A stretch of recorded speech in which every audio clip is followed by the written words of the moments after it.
نظر بھی رکھے سماتے بھی وہ جان لیتا ہے نیتیں بھی جو دن کو رات اور رات کو دن بنا رہا ہے وہی خدا ہے وہی خدا ہے وہی خدا ہے۔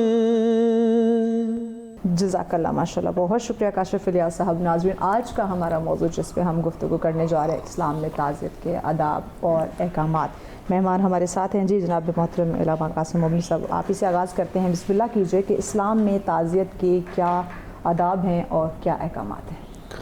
اعوذ باللہ السمیع العلیم من الشیطان الرجیم، بسم اللہ الرحمن الرحیم، وبہ نستعین وہو خیر معین، وصلی اللہ علی سیدنا محمد وآلہ الطیبین الطاہرین واصحاب المنتجبین۔ سب سے پہلے سر سویرا کے اس بہترین پروگرام میں جمعۃ المبارک کے اعتبار سے سب کی خدمت میں مبارکباد پیش کرتا ہوں، اور خاص طور پر جو بیمار ہے ہسپتالوں میں ہیں اور ایک دو خاص طور پر پیشنٹس ہیں، ان کی شفا یابی کے لیے بھی دعا گو اللہ تعالیٰ اس جمعہ مبارک کے صدقے میں ان سب کو شفا عنایت فرمائے۔ اور اس کے ساتھ ساتھ جیسے کہ آپ نے عرض کیا کہ عالم اسلام کا جو سب سے اہم مسئلہ اس وقت فلسطین ہے، اور موضوع بھی ہمارا تعزیت اور تسلیت کا ہے کہ اب تک 65 سے 70 ہزار لوگ شہید ہو چکے ہیں اس جنگ میں، اور یہ ایک 65 اور 70 ہزار نہیں بلکہ 65 اور 70 ہزار خاندانوں کو انہوں نے تباہ کیا ہے۔ لہٰذا ان تمام مسلمانوں کے شہداء اور ان کے لواحقین اور پورے امت مسلمہ کی خدمت میں تعزیت و تسلیت عرض کرتا ہوں۔ انشاءاللہ پروردگار عالم اشرار کی شر سے مسلمانوں کو نجات عنایت فرمائے، آمین آمین الہی آمین۔ قرآن مجید فرقان حمید کے اندر 3 اہم نکات ہمیں اگر جمع کر لے تو پھر نظر آ جاتی ہیں، اور اس میں سے ایک حصہ عقیدے کے اوپر ہے، دوسرا جو حصہ ہے وہ اخلاق کے اوپر ہے، تیسرا حصہ وہ احکام کے اوپر ہے۔ یعنی مجموعی قرآن جس کے اندر آیات ہے، ان کو اگر تقسیم کر دیا جائے وہ 3 حصوں پر ہے، لیکن یہ جو تعزیت اور تسلیت کا جو پہلو ہے ان تینوں سے ہے، یعنی عقیدتی اعتبار سے بھی ہے، اخلاقی اعتبار سے بھی ہے، اور احکام کے اعتبار سے بھی ہے۔ عقیدتی اعتبار میں خود پروردگار عالم ارشاد فرماتا ہے وَبَشِّرِ الصَّابِرِينَ، بشارت دیجئے صابرین کے لیے، الَّذِينَ اِذَا أَصَابَتْهُمْ مُصِیبَةٌ، صابرین کی پہچان وہ ہے، جس طرح ابھی کیمرہ مین نے مجھے زوم کیا ہوا ہے، ابھی میں دیکھ رہا ہوں اسکرین پہ، لوگ مجھے دیکھ رہے ہیں، اسی طرح پروردگار عالم نے اپنے نور کے کیمرے میں صابرین کو زوم کر دیا ہے۔ سبحان وَبَشِّرِ الصَّابِرِينَ، یہ میرے زوم میں ہے۔ کون لوگ ہیں؟ الَّذِينَ اِذَا أَصَابَتْهُمْ مُصِیبَةٌ، جب بھی ان کے اوپر مصیبت آ جاتی ہے، آ جائے تو قالوا، وہ لوگ یہ کہتے ہیں، یہ کہے ہیں اِنَّا لِلَّهِ وَإِنَّا إِلَيْهِ رَاجِعُونَ۔ یہ جو بشارت کے اندر جو ایک ظریف نقطہ ہے، اس کو یہ جو اِنَّا لِلَّهِ کے لام سے جوڑے نا تو اس کا معنی پیدا ہوگا۔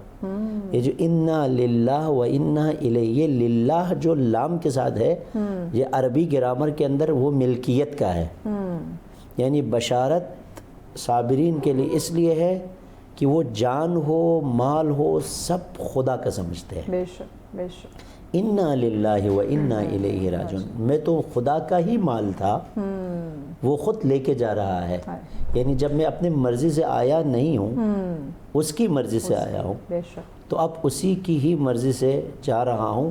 وہ آگے جا کر کسی اور سورہ فجر کے آخری آیت میں بتا دیا، جب صابر بشارت کی اوج پہ جب پہنچ جاتا ہے تو اسے نفس مطمئنہ کا لقب پروردگار دیتا ہے، یا ایتھا النفس المطمئنہ ارجعی الی ربک راضیۃ مرضیہ فادخلی فی عبادی وادخلی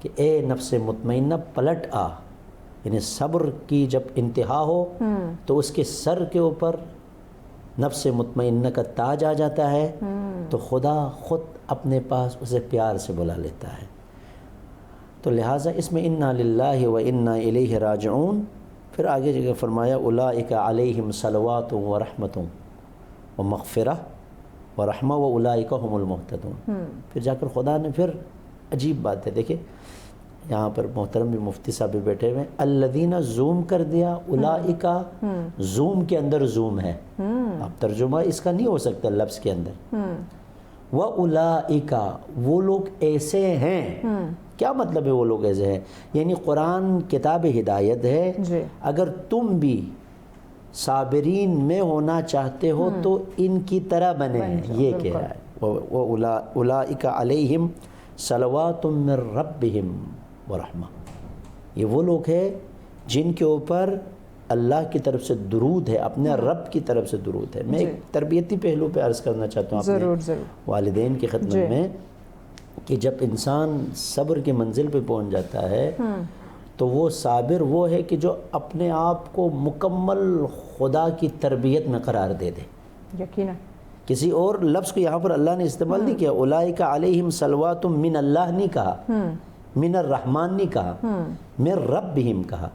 جس طرح ایک ماں مکمل بچے کی تربیت کرنے کے بعد وہ کامیاب ہو جاتا ہے، جس طرح ایک باغبان مکمل ایک پودے کو تربیت اس کی باغبانی کرنے کے بعد وہ پھل دیتا ہے، اسی طرح اس کے پھل جیسے صبر کا پھل میٹھا ہوتا ہے نا، کہا کہ اسی طرح کہ انسان جب حقیقی معنوں میں مصیبتوں پہ صبر کر لیتا ہے تو وہ صابرین کے عظیم پھل کو وہ کھا لیتا ہے۔ یقیناً ماشاءاللہ بڑی خوبصورتی کے ساتھ آپ نے جو ہے موضوع کا آغاز کیا مفتی محبوب الرحمان سے، میں چاہوں گی اسی کو آپ کنٹینیو کریں کہ اسلام میں تہجد کے جو آداب ہیں وہ کیا ہیں۔ بڑی خوبصورتی سے آغا صاحب نے جو ہے اس کا آغاز لیا، جی آپ بھی بسم اللہ کیجیے۔ بسم اللہ والحمدللہ والصلاۃ والسلام علی رسول اللہ، اما بعد فاعوذ باللہ من الشیطان الرجیم، بسم اللہ الرحمن الرحیم، کل نفس ذائقۃ الموت، صدق اللہ مولانا العظیم۔ محترمہ مہوش چودھری صاحبہ، آپ کا اور آپ کی پوری سچ ٹی وی کا شکریہ، اور خصوصاً جمعۃ المبارک کے مبارک دن میں خوبصورت عنوانات لے کر آپ حاضر ہوتے ہیں، اور اس میں مخلوق خدا کی اصلاح کے بھی کئی ٹاپکس ہوتے ہیں۔ اللہ تعالی ہمیں اس پر عمل پیرا ہونے کی توفیق نصیب فرمائے اور ہمیں راہ ہدایت نصیب فرمائے۔ انسان کو اللہ رب العزت نے پیدا فرمایا تو ایک روایت میں آتا ہے کہ جس وقت اس کی خمیر کو جس وقت اللہ رب العزت نے بنانا چاہا تو اس پر 39 دن غم کی بارش ہوئی، جو 40واں دن تھا اس دن اللہ تعالیٰ نے خوشی کی بارش نازل فرمائی۔ تو انسان کی زندگی میں ہر آدمی جو ہے وہ یہ سمجھتا ہے کہ میری زندگی میں دکھ زیادہ ہیں، تکلیفیں زیادہ ہیں، پریشانیاں زیادہ ہیں، مصیبتیں زیادہ ہیں۔ تو ایک تو اس کا یہ پہلو بھی ہے کہ انسان کی زندگی میں زیادہ تر دکھ، تکلیفیں، مصیبتیں، پریشانیاں اور الم آتے ہیں، لیکن اس کے بعد خالق کائنات جس پر کرم نوازی فرماتا ہے، تھوڑی سی خوشی عنایت فرماتا ہے، وہ سابقہ جو اس کے دکھ غم ہوتے ہیں وہ ان کو بھول جاتا ہے۔ اسی طریقے سے انسان کو خالق کائنات نے جس وقت پیدا کیا تو انسان کے دنیا میں آنے کے بعد خالق کائنات نے ارشاد فرمایا تم میں سے جو بھی دنیا میں آیا ہے لا یستقدمون عنہ ساعۃ ولا یستاخرون، جو مقررہ وقت آئے گا نہ وہ ایک لمحہ پہلے ہو سکتا ہے نہ بعد میں ہو سکتا ہے، اور پھر فرمایا ہر ایک جان نے موت کا ذائقہ چکھنا ہے۔ تو انسان ہی نہیں، انسان نے باقی جتنی بھی زیرو چیزیں جن کو اپنے گھروں میں پال رکھا ہوتا ہے وہ بھی دنیا سے جاتی ہیں، خصوصاً وہ لوگ جو دیہاتوں میں رہنے والے ہوتے ہیں، انہوں نے جانور وغیرہ رکھے ہوتے ہیں، وہ جس وقت فوت ہوتے ہیں تو ان کے پاس عموماً لوگ جاتے ہیں ان کا دل رکھنے کے لیے۔ اگر کسی کا کوئی مال ضائع ہو گیا، کسی کا کوئی قریبی دنیا سے چلا گیا تو ان کو جا کر تسلی دی جاتی ہے۔ جو یہ تسلی دی جاتی ہے نا، اس تسلی کو تعزیت کہا جاتا ہے۔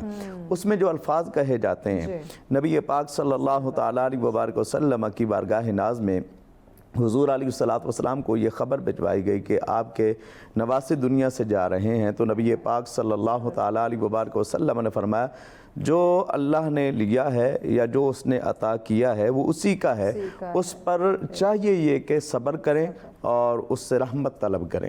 تو نبی پاک صلی اللہ تعالیٰ علیہ وبارک وسلم نے ایک طریقہ ہمیں یہ بتا دیا۔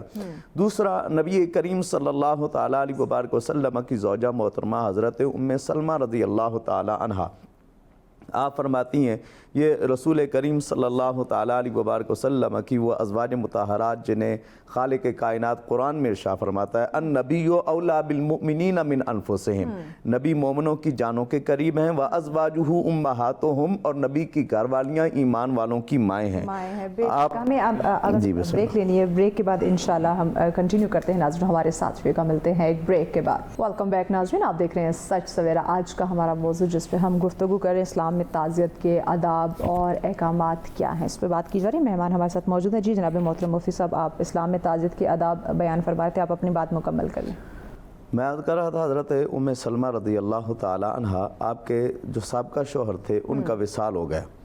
جب ان کا وصال ہوا تو نبی کریم صلی اللہ تعالیٰ علیہ وبارک وسلم جلوہ گر ہوئے تو آقا علیہ الصلوۃ والسلام نے کچھ الفاظ ایسے سنے جو کہ نامناسب تھے، تو نبی پاک صلی اللہ تعالیٰ علیہ وبارک وسلم نے اس سے منع فرمایا اور فرمایا کہ تم ہمیشہ جب بھی کوئی بات کرو تو اچھی بات کہا کرو، کیونکہ اس کے اوپر فرشتے بھی آمین کہتے ہیں۔ یعنی ایسا کوئی جملہ تمہاری زبان کے اوپر نہ آئے جو اللہ تعالیٰ کی ناشکری پر ہو۔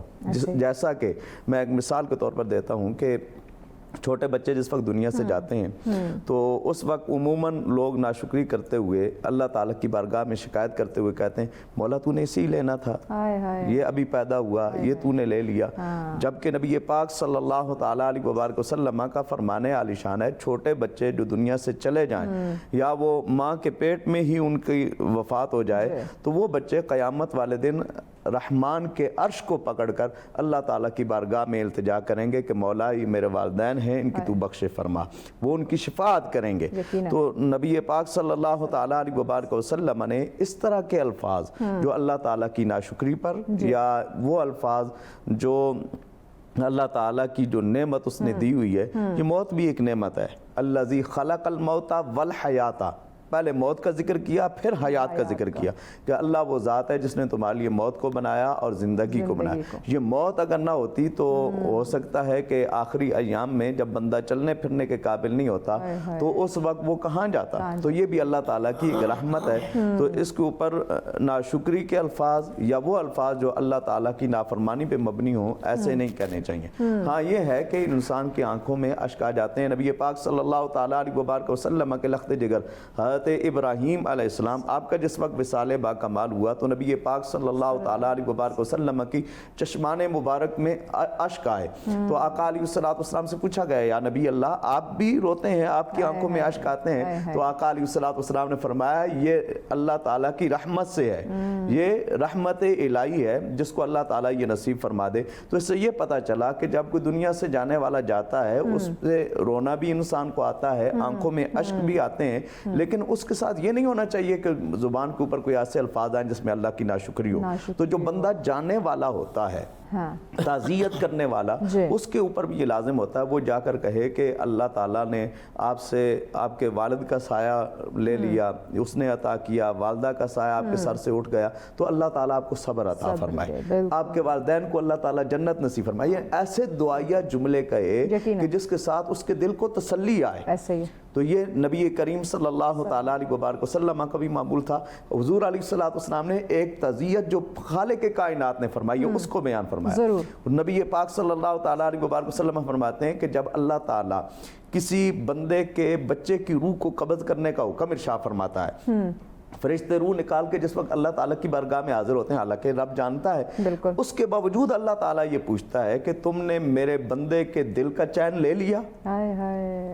وہ عرض کرتے ہیں ہاں مولا، ہم نے اس کی روح نکال لی اور اس کی روح کو نکال کر ہم حاضر ہو گئے۔ تو اللہ تعالیٰ ارشاد فرماتا ہے یہ بتاؤ میرا بندہ کیا کہہ رہا تھا؟ تو اس پر جو حدیث مبارکہ کے الفاظ ملتے ہیں، نبی پاک صلی اللہ تعالیٰ علیہ وبارک وسلم فرماتے ہیں فرشتے عرض کریں گے مولا وہ تیری حمد بیان کر رہا تھا، الحمدللہ کہہ رہا تھا، مولا تیرا شکر ہے، دیا بھی تو نے، لے بھی تو نے لیا، اور اس کے اوپر وسترجع، اور کیا کر رہا تھا؟ انا للہ و انا الیہ راجعون پڑھ رہا تھا۔